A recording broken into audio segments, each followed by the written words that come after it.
Hi, I'm Gerard Byrne and I'm here working in Milton Keynes Gallery. I'm installing an exhibition of new and in some cases older work that's related to an ongoing project that I've worked on for 10 years, hinged around Loch Ness in Scotland. So at the core of the project actually has different manifestations, from audio, there's some sort of poetry readings involved, to film, to a kind of sculptural installation involving tree stumps and wall drawings.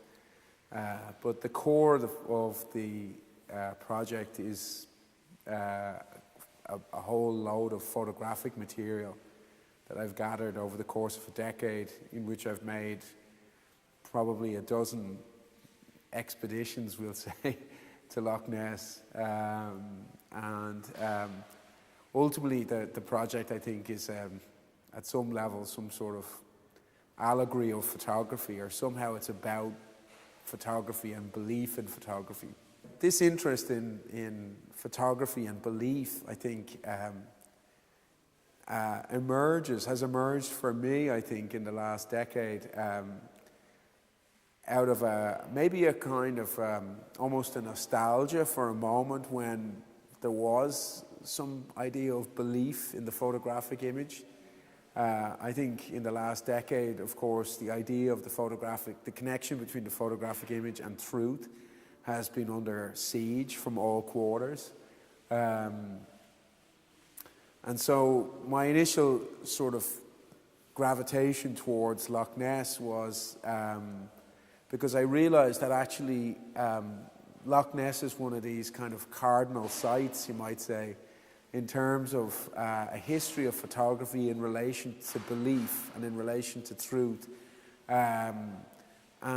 It's also, of course, a cardinal site in relation to the history of the fabricated photograph. Part of the project, I think, is about revolves around a sort of correspondence, a historical correspondence between the sort of phenomenon of the Loch Ness Monster as a media phenomenon, which actually has a very specific and easily definable history.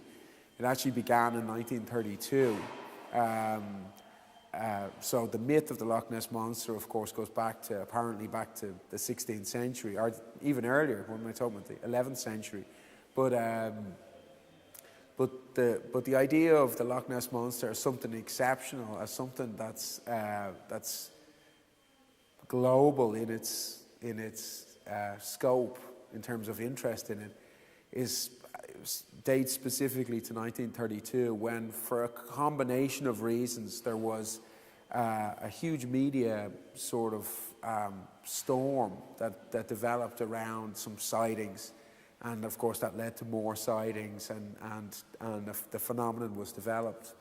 Of course, on a kind of cynical level, it's very easy to argue that it's very easy to rationalize that the newspapers, on some level did sort of invent the myth as a means of selling newspapers. Another thing that's always interesting when you spend time in Loch Ness is that you realize that so much of the relationship between the myth and landscape is to do with an idea of surface and not being able to see true surface. So you've got surface and depth as a kind of dynamic that's at work constantly. The photographs that are shown here are all basically made in a darkroom. I mean, they're made in quite a traditional way. I'm not by any means a traditionalist, but somehow it's quite important to me, actually, that these photographs are produced using a certain means, because I don't just see them as images, I see them as a type of material, as objects. And I think that the way the work is installed tries to kind of support that or underscore that as an important facet of the manifestation of the project. There is sort of templates that I'm working with, kind of conceptual templates in terms of how the works are assembled in the exhibition space. And those templates actually are borrowed, I'd say, primarily from conceptual and land art. I mean, very specific kind of figures who were in my mind as I sort of assembled the show, or people like Richard Long, Marcel Brothers, Hamish Fulton, essentially Lothar Baumgarten, essentially artists of a certain generation, what we'd call conceptual artists, who engage with landscape specifically, because I'm quite interested in that history of the role of landscape in conceptual art, and this idea of the landscape as a kind of, as something profoundly enigmatic. And I think, you know, one of the interesting dynamics of conceptual art is the strange dynamic between information and enigma, you might say. And I think that that as a form and as a format is lends a type of legibility to the material I'm working with. It provides a kind of way into the material, I think, and that's why I've kind of borrowed those forms, we'll say.